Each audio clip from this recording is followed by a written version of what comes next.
नमस्कार। आज काय विशेष या बातमीपत्रामध्ये मी तेजल नागरे तुम्हा सर्वांचं स्वागत करते। आज दिवसभरात कोणत्या महत्त्वाच्या घडामोडी घडणार आहेत पाहूयात आज काय विशेष मध्ये। पहिली बातमी आहे E20 विरोधात आपच्या आंदोलनाची।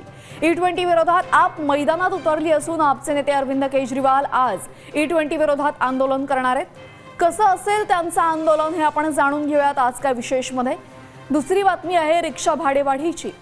तुमचा रिक्षाचा प्रवास आता महागलाय, कुठे आणि किती भाडेवाढ झालेली आहे हे आपण जाणून घेऊयात आज काय विशेष मध्ये। आणि तिसरी बातमी आहे मराठा विद्यार्थ्यांच्या सवलतीची। मराठा विद्यार्थ्यांच्या ओबीसी सारख्या शैक्षणिक सवलतींना ब्रेक लागलाय, यामागचं नेमकं कारण काय आपण जाणून घेऊयात आज काय विशेष मध्ये।